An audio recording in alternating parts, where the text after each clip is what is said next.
get addicted to being in that flight and fight. For sure. I think I've been there for sure, where I've been like addicted to it. Yeah. Yeah. So to that point, I think a wonderful example of this, and you've hit the nail on the head, Raquel, like we do get used to the feelings of stress. And through the lens of chemistry, right, cortisol and adrenaline, my nervous system loves predictability, even if that predictability is uncomfortable, right? I don't like being stressed, but I'm used to it. And you ask most people today, sit down and meditate. And what do they tell you, right? I sit down and a minute later, it's like, my mind is racing. I should clean the house. I should call my son. Like that's the nervous system being like, hey, let's go back to what we are used to, which is go, go, go, stress, stress, stress.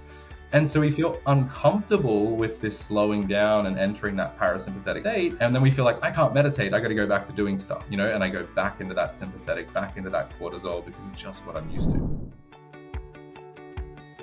Welcome to Functional Moms Podcast, lifestyle medicine for women over 40. Let's age on our own terms.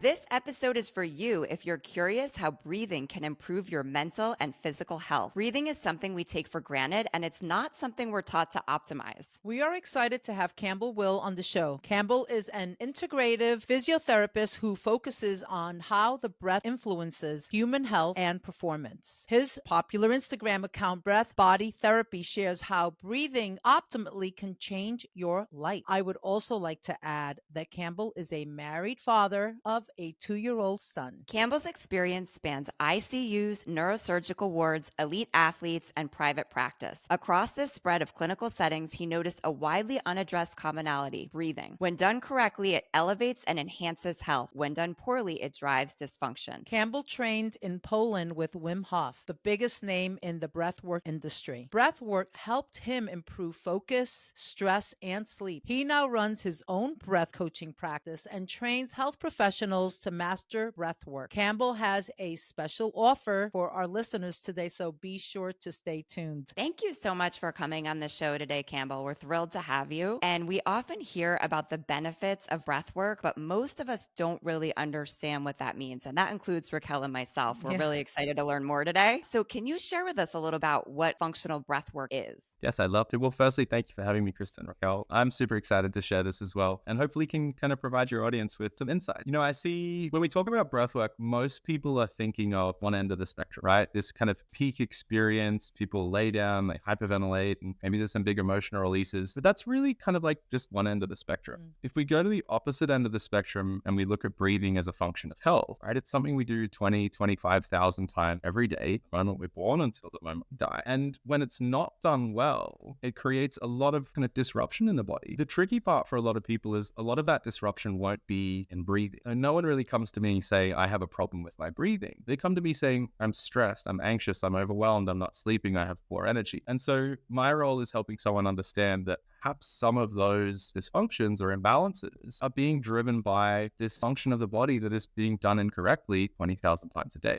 So there's this incredible cumulative load. We as humans, I think, are incredibly resilient. We can get by doing perhaps non-optimal things for a while. But if you just think of the sheer scale, like 20,000 reps a day, if I'm not doing that well, it is going to catch up to me. And so this idea of kind of functional breath retraining is like, let's restore breathing back to its optimal state so it supports the body, the nervous system, physiology, rather than kind of pushes it further out of that state of balance. That makes a lot of sense. Yeah. So how would we know if we are out of balance? Like, what are some signs? So we can kind of, if we could break this down, we could look at physical signs, we could look at emotional signs, and we could also look at kind of like cognitive signs. Physical, it may stem from pain, it could be posture, right? When we look at the diaphragm, which is our breathing muscle, but also influences our posture, our blood flow, our digestion, like it's kind of the center point of the body, and it has all of these different attachments. And so, most people unfortunately today sit for 6, 8, 10 hours a day, and that puts the diaphragm and the rib cage kind of in a particular position that makes them quite inefficient. And what we tend to see a lot is this kind of upper chest breathing, where you can kind of like talk about the flow on effect of that, of what does that do to the nervous system and then what does that do to our physiology. But in essence, it's kind of changing the relationship between, my low back, my neck, my rib cage, my pelvis through this kind of lens of the physical picture. If we think emotional, right, when we talk about how breathing impacts, what I love to talk about is how it impacts the nervous system.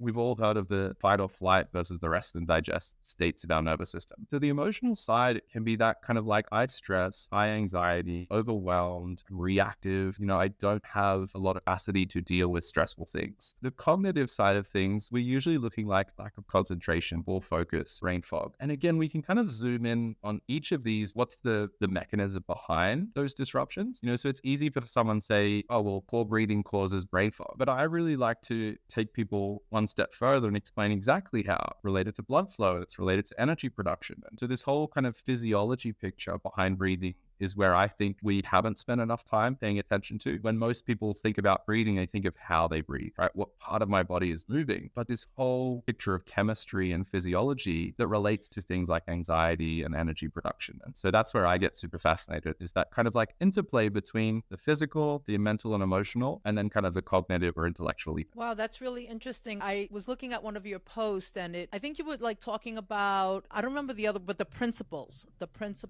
versus I don't like the methods. Yes. And that really spoke to me. So we saw on your page that there are 4 fundamental principles of breathing. And we were curious where these principles came from, like where did they derive from? Yeah. So it really comes back, if we zoom out from just talking about breathing and we just look at the human body, these kind of principles that I like to teach in terms of breath work come back to how does the body function, And if I even take those principles and zoom out a little bit further, what I've come to kind of learn and be confident in over the past 10 years is the 3 kind of building blocks of the body is movement, chemistry, and electricity, right? The movement being how I hold my body, how I move through space, the movement of my blood flow, etc. Chemistry being physiology, and then electricity being the nervous system. That is literally how the body runs. And so when we kind of come back to looking at breathing kind of targets each of those systems. Movement being, well, how do I move the air in and out of my body? How does my posture relate to how I move? Diaphragm being a big part of my posture. Chemistry, well, physiology, right? This interaction of oxygen and carbon dioxide, a few other gases, and how that relates to things like neurotransmitters. And then electricity being the nervous system. I think sometimes we fail to recognize the body is electric. If anyone's been for an ECG to measure their heart, it's an electrocardiogram, right? If they've gone for a brain scan, it's an EEG, an electroencephalogram. They're measuring electrical capacity and potential in the body. And so the nervous system is really this kind of like electrical system. And one of the biggest drivers of the nervous system is how we're breathing. That kind of 4th and final principle is there a lot of those things come together, and that's the kind of psycho-emotional state. How does my mind relate to what's going on in my body? What emotional state am I in? And so that kind of 4th piece is a little bit less objective in my mind because it's kind of like based on a relationship between those other 3 things. And if I could just kind of extend that a little bit further, if we think of movement or the body, right? What does someone that's depressed or feeling flat do? The shoulders are rounded, the head's down. We want to curl up. We want to lay in bed, so that's relating to my emotional state. When we look at physiology, again, there's these really interesting kind of studies coming out based on how tolerant I am to carbon dioxide, which is a gas all of our cells are producing, how that relates to states of anxiety and also stress. And then the electricity side, the nervous system, I would argue that one of the biggest problems we face today is this kind of chronic dysregulation of the nervous system. Our nervous system evolved in a wildly different environment to where we live today. It evolved, we were walking through the jungle and across the plains, and there was these moments of stress, and then there was these moments of safety. But today it's wake up, iPhone, social media, email, my boss, my kids, get to work, process food, in proper lighting environment.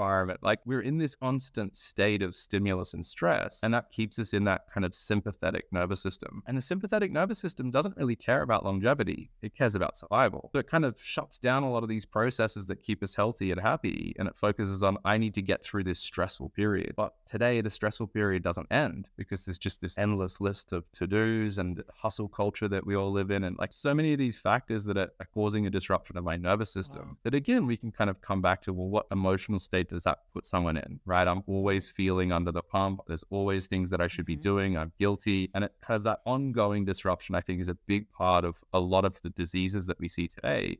Specific, they're much more general, right? The chronic disease epidemic that we're seeing, I think it comes back to a lot of like, what state is the body in for prolonged periods of time? Is it in a healing, regenerative, restorative state, or is it just trying to survive? Right. And that state of mind of is it here or is it there? And I relate to everything that you just said so intensely. And I'm like, just thinking, like, just the other day, I felt myself. I think sometimes we get used to, or you can get addicted to being in that For sure. flight or flight. Absolutely. I think I've been there for sure, where I've been Yeah. like addicted to it. Yeah. Yeah. To that point, I think a wonderful example of this, and you've hit the nail on the head, Raquel, like we do get used to the feelings of stress. And through the lens of chemistry, right, cortisol and adrenaline, my nervous system loves predictability, even if that predictability is It's uncomfortable. negative. Right? Yeah. I don't like being stressed, but I'm used to it. And you ask most people today, sit down and meditate. And what do they tell you, right? I sit down and a minute later, it's like, my mind is racing. I can't, should yeah. clean the house. I should Right. call myself, like that's the nervous system being like, hey, let's go back to what we are used to,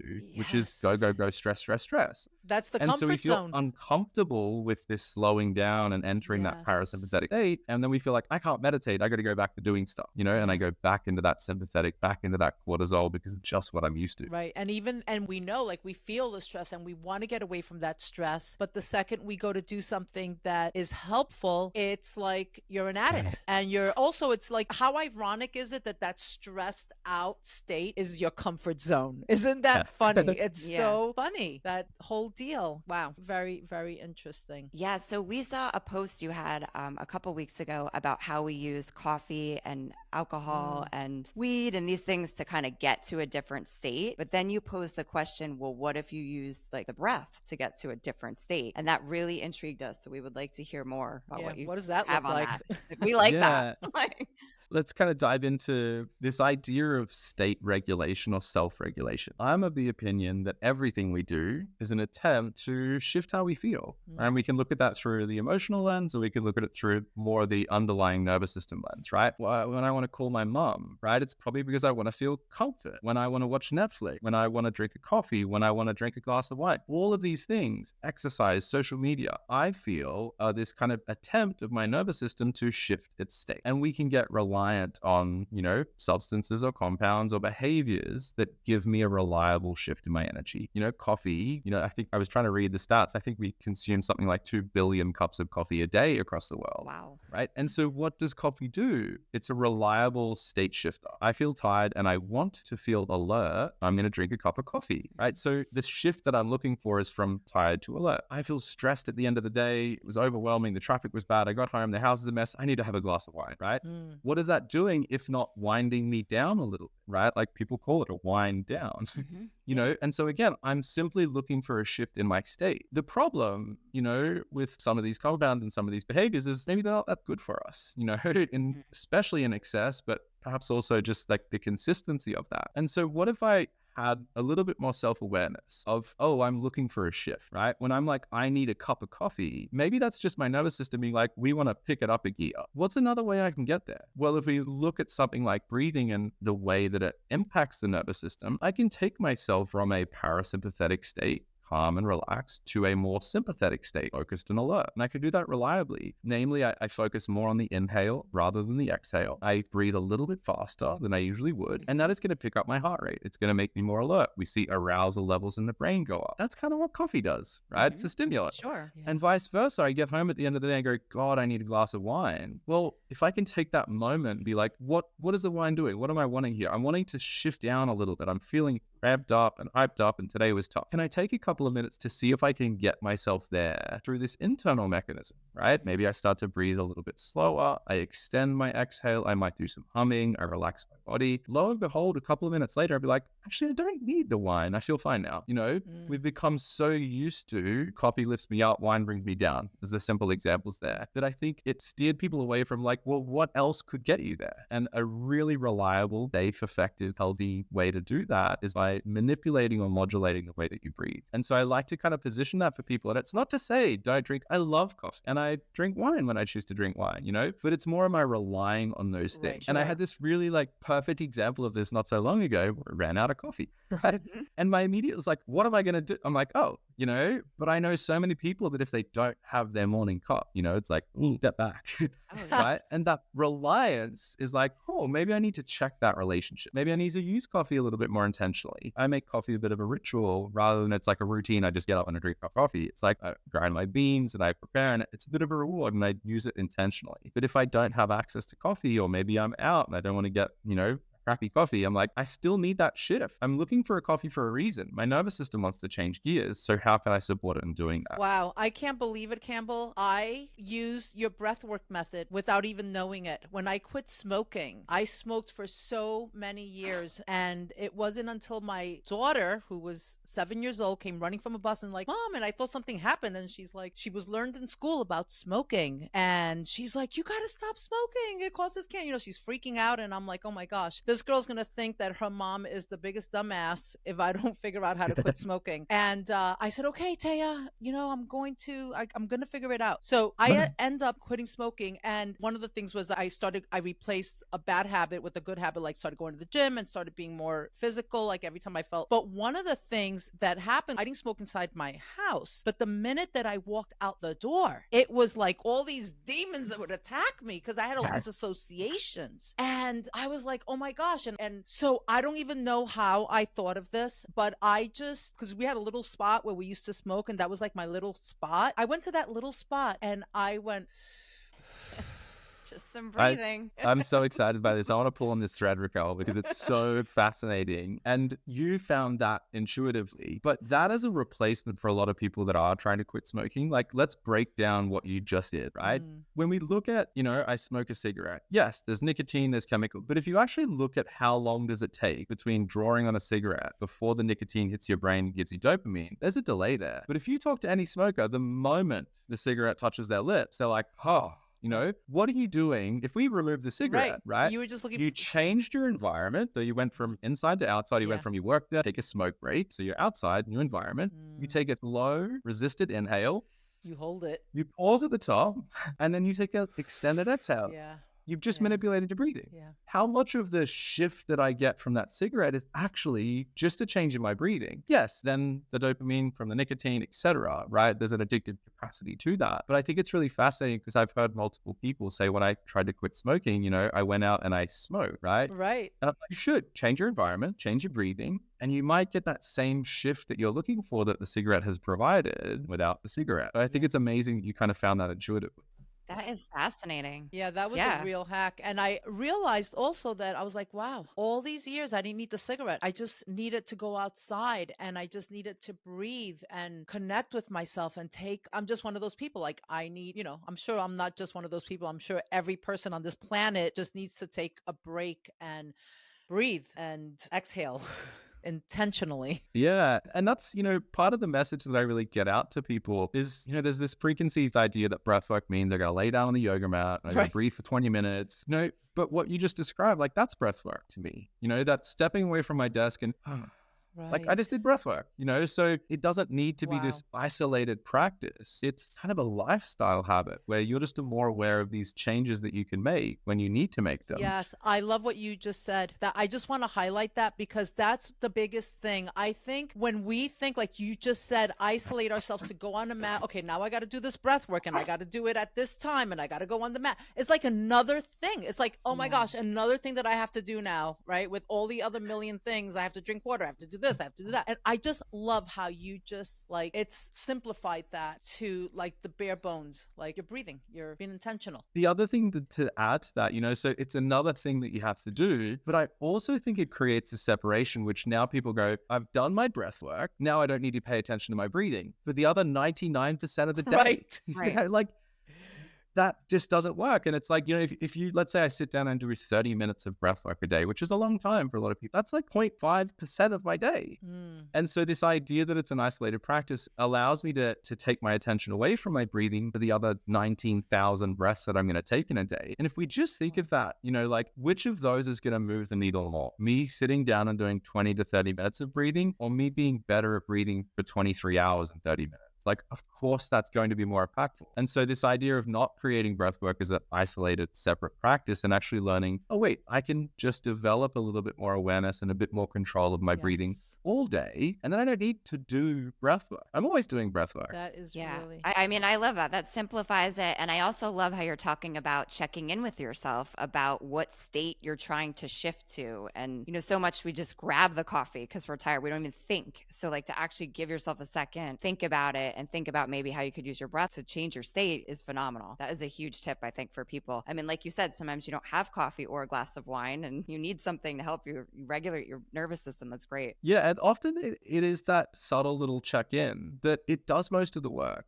I talk about this kind of, model of first awareness, and then you get to choose what you need to do. And a lot of the clients that I work with, they do the awareness piece and they're like, oh, I don't need to do anything else. All I needed was to stop and notice. I'm feeling a bit stressed because I got that extra project at work. The kids messed up the house. And it's okay for me to feel a bit stressed. But we fail to acknowledge the fact that I'm feeling stressed, and then we carry on and it's all busy and now I'm snapping at my partner. It's like all of that may have been avoided by pausing and checking and being like, oh, I'm kind of worked up because X, Y, and Z happened today. That's okay. Is there something I need to do? And sometimes the answer might be like, yeah, I need a glass of wine, but that's done intentionally, right? And other times it might be like, I don't need the wine tonight. I'm going to take 5 minutes and just breathe slowly, or I'm going to take a walk, or I'm going to do whatever. But it's rather than this kind of reactive autopilot that I think so many of us live in almost all the time. It's like, pause, take stock. Why am I feeling stressed? Okay, is that valid? Yeah, of course it's valid. What strategies could I use to maybe feel a bit less stressed? Okay, here are my options. I'm going to choose this one today. Wonderful. You're the kind of driver of that experience rather than it just being like bang, bang, bang, autopilot. Right. I think there's also a lot of value in being okay. Like, I feel stressed, I'm annoyed, or I feel hurt because this happened. I am not going to go and have a glass of wine or smoke weed or whatever to mask that pain. It's there, just have the balls to go through it type of thing. Maybe breathe through it. It's just part of the process, part of the human experience. I think that's such a powerful point. I think we're at a point today, almost culturally, that emotions are bad. Yeah, I you want to shouldn't feel run away. stressed. I shouldn't be overwhelmed. I should be grateful. It's like, but how strange is that? We have the ability to feel these so-called negative emotions for a reason. I don't think nature gets it wrong. I just don't. And so the fact that we have the capacity to feel stressed and anxious and upset and overwhelmed and pissed off, right? Well, I should validate that and I should be like, yeah, I am pissed off because this happened. Right. The difference, I love to help people shift away from good emotions and bad emotions to kind of renewing emotions and depleting emotions. If you're pissed off all day, tell me how you feel at the end of the day. You feel depleted, right? It's an energy drain rather than if you feel excited all day or grateful or joyous, So when I am pissed off, it's like, yeah, I'm allowed to be pissed off and I can sit with that and I can work my way through it. But if I want that to stop depleting me, right? I don't want to be pissed off all day. What can I do about it? Yeah. I can shift from that depleting emotional state into one that's a little bit more renewing or supporting. Yeah. For me, it could also be physical things, like going for a run, get a workout in, read some scriptures. There's so many things that you can take to create a new narrative in your mind on how are processing your situation. Can we pull on that thread a little bit? Because it's such absolutely. And it's not my framework. I think it's originally, I can't remember where I read it, but I just gravitated towards it. It may well be Tony Robbins that first kind of had this kind of narrative, right? Which is state, story, strategy. Yes. What you just described, Raquel, is you changed your state. So I might be frustrated or I might feel low or I'm feeling, a bit self-deprecating, whatever. I go for a run and I've changed my state. That allows me to way more effectively change my story and perhaps come up with a strategy, right? If I just sat, I'm feeling frustrated and I'm just going to sit on the couch and I don't change my state, it's very hard to change my story because my story is a reflection of my state, right? When you're feeling excited, you don't tend to have negative thoughts. You have excited thoughts and positive thoughts, right? Vice versa, you're feeling really depressed. It's pretty hard to think your way out of that. I should be grateful for this. Unless I change my state, it's very difficult to change a story because they're kind of attached. So this is why, again, something like breath work or exercise or movement or changing your environment, it changes your state. Right. And then you can kind of start to look at the story that you're telling, right? And then perhaps you can come up with a strategy. But without that state change, you kind of get stuck in that loop where you're trying to battle your own mind or your own emotional state. And it's not going to shift because it's a reflection of your nervous system. Right. And you're in a cycle. You're in the washing machine, just going. Yeah. Yeah, it's amazing. Just even going for a walk for myself, I'll find myself come up with more creative ideas. If I'm stuck or something, it'll help me solve problems. It's just by going for a walk. And it's such a simple thing, and I think we discount it. Big good could have walked through, and it's the world of good.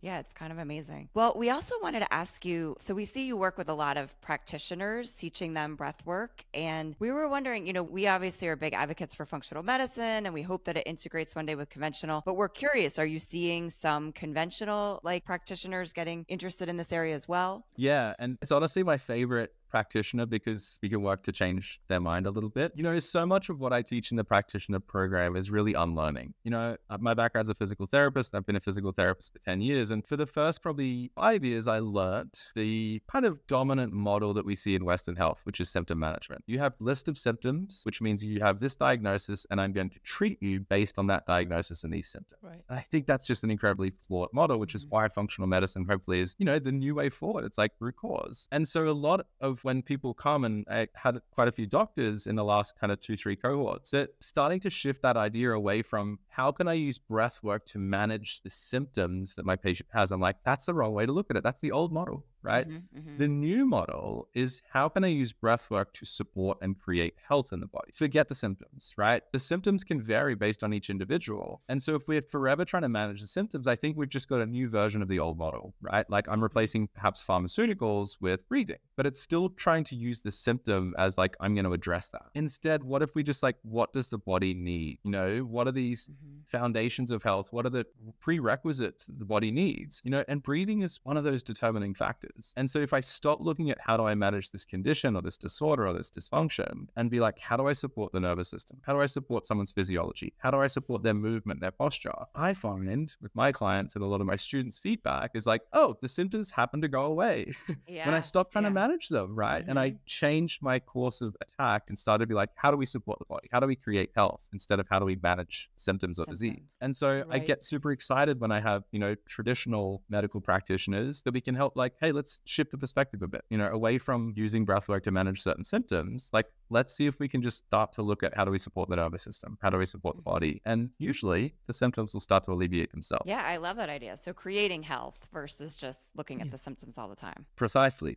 Yeah, that's really cool. I identify, like, I'm a fitness professional also. And so I work with clients and we're doing a set, and this, for example, a woman, she's starting to feel it, and I could just see her face, and she starts breathing. So she's like, and I'm like, stop. I'm like, breathe in, blow it out. She's getting all in her head that she's not going to make it. And just by her taking that pause and using her breath, it's amazing to watch. It's like she's re-empowered herself. I love that term.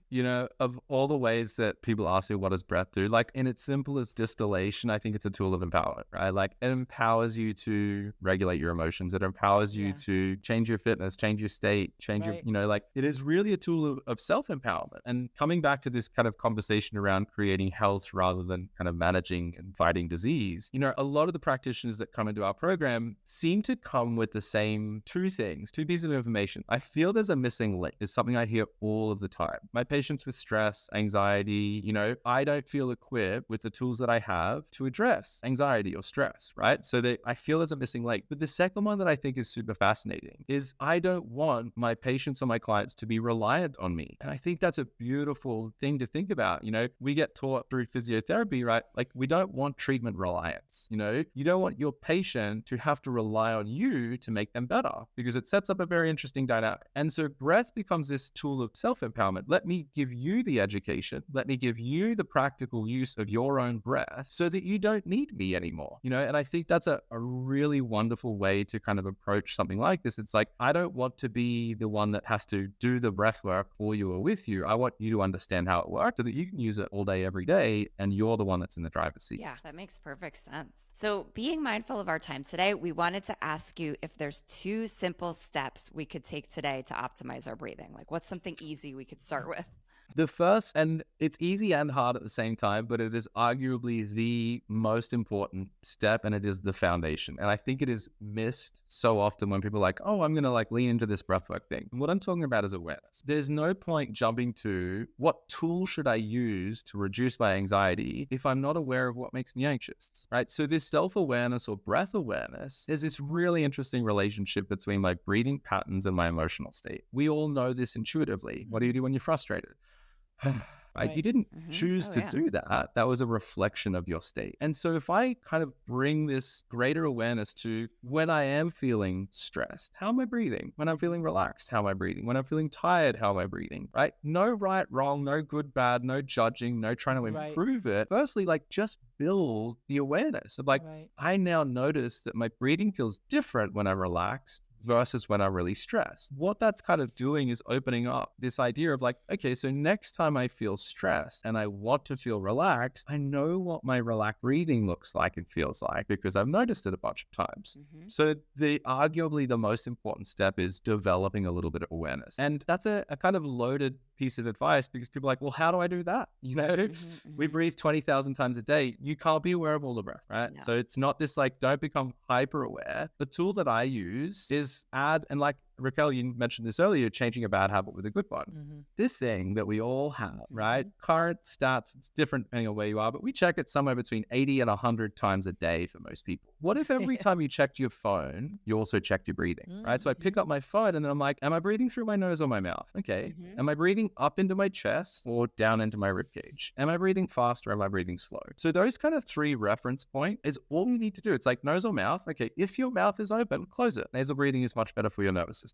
Chest or belly. Oh yeah, my shoulders are rising. How can I take that kind of quote unquote belly breath? And then fast or slow. And it really doesn't matter what you're doing. You could always slow down for 1 or 2 breaths and then you let it go, right? You let go of that focus. And then the next time you pick up your phone, you're like, oh, how am I breathing? And so therein we have this opportunity 50 to 100 times a day to check in on my breathing. And I'm going to become more aware of these subtle shifts that are occurring all the time because I'm starting to pay attention to it. Yeah, well, I have a confession to make. While we've been with you, I've just been very mindful on how I'm breathing, and I've caught myself being so many times being a shallow breather, like just breathing, like just getting enough breath so that I don't die. Oh yeah. I can relate to that as well. Yeah. I think I'm much often up in the chest versus low. And so many people are, there's kind of like the current estimates, and I'll tell you why I have a bit of a problem with this, that like 30 to 60% of the population have dysfunctional breathing. My issue with that is like, we don't have clear criteria. What does that even mean? Is dysfunctional breathing when I breathe through my mouth 100% of the time, 50% of the time, up into my chest, up, like there's so much vagueness there. Right. But a lot of people do have this more kind of vertical pattern. And that can be from posture, right? If you sit, your rib cage and your diaphragm get a little bit kind of cramped, and you will choose to breathe up here because it's easier. And something that I think is incredibly important for people to understand is that the body's not self-optimizing. It doesn't choose the best option. It chooses the easiest option. Always. 10 times out of 10, it will choose the easy option. So if your diaphragm's all tight, your rib cage is all stiff, you will just pick your rib cage up because it's easier. It's more energy efficient, right? It has a lot of repercussions, but it's choosing that because it's an easier option based on your posture. It might also be from pain. Someone that's had a low back injury, right? How does it feel to take a deep breath when you have a sore back? It hurts. So what do? Is you learn to take a shallow breath, right? Sure. Often the back maybe improves, but the breathing pattern is set. I think a really interesting one is pregnancy and birth. You're both mothers, I believe, right? Like, think of late in third trimester. How easy is it to take a big diaphragmatic breath, right? There is no room down there. No. You'd have to breathe up into your chest. There's also a fascinating correlation between certain hormones in the body, particularly estrogen, and that changing our tolerance to carbon dioxide. You have to start breathing a little bit shallower and faster, and estrogen levels go up something like 10x from start to end of pregnancy. Baby's born, and then we expect the body just to like bounce back to wonderful optimal breathing. It doesn't often happen, So often I work with moms, that have a 2 or 3 or a 5-year-old, and the anxiety kind of started, and they think it's this extended, perhaps postpartum. And a lot of the time it's like, wait, you're breathing like you're stressed and anxious 20,000 times a day. There's nothing wrong. Wow. Right? Your diaphragm's not moving. You're breathing up into your chest. You're breathing rapidly, and you've been doing that 20,000 times a day for the past 3 years. Of course you feel anxious.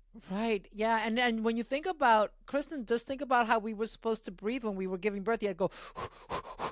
Oh, yeah. I remember the Kegel. What was it called? Lamaze. Lamaze. Yeah. I remember that. You had to use that breath, and I'm like, wow, yes. So and throw on top of that even C-section, right? Like the scar tissue, if you don't like, it impacts the way you breathe. Yes, you're right. And I was fascinated by this watching my wife go through pregnancy and birth, and I speak to a lot of her friends our age that have young children. I'm like, who spoke to you about breathing? Zero, never, not Nobody. once, not except for labor, where it's like, here's some breathing practices to get you through labor. It was not once mentioned. And I think that's a huge huge missed opportunity to support mothers, right? Of like this incredibly challenging transition where it's like, hey, some of your stress, some of your anxiety, some of your chronic state of nervous system state, is due to the way that you're breathing. And we can correct that. We can correct that quite quickly by giving you tools of diaphragm stretch and massage, rib cage mobility, breathing patterns that start to increase tolerance to carbon dioxide. You're understanding exercise in terms of like, I'm going out and doing hard, heavy exercise. I'm breathing out all that CO2. I'm keeping myself in that kind of sensitized state. So there's subtle, quite simple tweaks that can really support, new moms, particularly in kind of getting breathing back to a state that's supporting them rather than continuing to push that kind of dysregulation. Yeah, such a good point. And something not brought up at all. Never really heard anyone talk about that. Yeah, we really covered a lot of ground here. We did. And so I just want to reiterate for people. So one of your tips is then when you pick up our phone, we're going to think about our breathing. We're not going to judge it. We're not going to label it, but we're going to just notice where is it? How are we feeling? What else am I missing here? That's pretty much it, right? Yeah. Just build this muscle of awareness, and let's give you a kind of part 2 of that is if we start, so number 1, awareness, and number 2, you can start to be control, and the simplest practice for anyone and everyone that doesn't require a lot of know-how, is breathe a bit slower. And it is that simple, there's a lot, probably the most research is done on a pattern of breathing called resonant frequency. For the vast majority of people, not everyone, the vast majority, about 6 breaths a minute seems to be this kind of magic number. You might be thinking, well, I breathe 15 times a minute. You're not breathing like that all day. I have no idea how many but times I slowing breathe. down and thinking of breathing in for 4 to 5 seconds and breathing out for 5 to 6 seconds. So slightly longer on the exhale is going to help support parasympathetic part of the nervous system. But slowing down and doing that for, 5 minutes is kind of the minimum effective dose, right? Not to say that 1 minute isn't going to help, but we start to see 5 minutes and beyond, we get this kind of latent effect where it's like I finish the practice, but I'm still in that kind of altered state, right? My nervous system is still supported. Below 5 minutes, it works while I'm doing it, but I stop and then kind of the results are done there. So if you can set aside 5 minutes once or maybe twice a day to breathe roughly at 6 breaths a minute, if it feels super uncomfortable, go a little bit faster. That is going to support the nervous system and that's going to support your physiology and it's going to encourage diaphragmatic breathing because you need more air to take a slower breath. To me, 6 breaths per minute sounds like so little. I feel like I must be breathing it double does. that. And most people are, I know we're kind of coming towards the end. If I could add one more thing, because I think both of you will be very interested in it. If we go back, let's go all the way back to kind of early yogic texts, traditional Chinese medicine, they all talk about 6 to 8 breaths a minute as how we should be breathing. If we then get a little bit more recent, right? If you look at old medical texts, it was 8 to 12 breaths a minute. When I went through physiotherapy school and we did respiratory physiotherapy, it was 12 to 16 breaths a minute. If you now look at medical literature, normal breathing is 14 to 20 breaths a minute. Wow. You cannot tell me that our respiratory rate has naturally doubled in the space of a few hundred years. It's wild. We're just pushing the goalpost back and back and back. Yeah. And so we're failing to recognize dysfunction and disorder when someone's breathing 18 times a minute. We're like, it's normal. It's not normal, right? But if we call that normal because lots of people do it, we miss the opportunity to help someone, hey, your breathing is a problem, right? It is contributing to all of these issues that you have. It's not normal, right? How do we teach someone to slow down their breathing? And that's another conversation, but there's really reliable ways to do that. And I think we're missing a big opportunity because we just keep moving the goalpost. Yeah, that's really fascinating. I had no idea. So now I'm going to really think about that. 6 breaths per minute. Campbell has generously offered us a 20% discount code for his 5-week Fundamentals of Breath course. Wow. And it's a great starting point for anyone interested in optimizing their breathing. And Campbell, how would we get that code for that? So I'll share with you guys the code, or I can just tell you now, it's breathe20. So all capitals, breathe, and then the number 20. Perfect. I'll send you obviously the link to the landing page where you can purchase that course.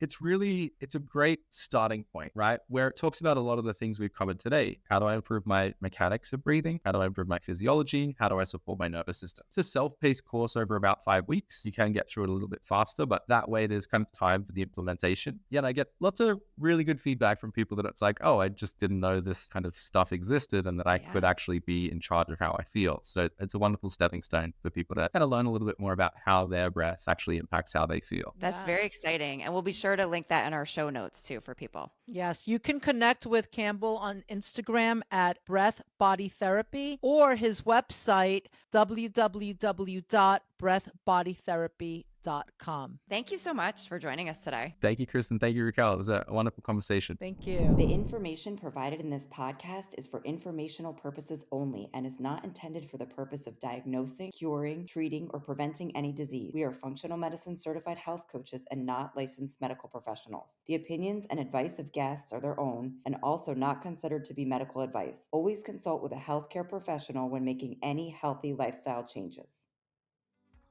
We would love to hear from you. Please leave a comment or review. Email us at info@functionalmoms.com. If you enjoyed this episode, please hit the subscribe button.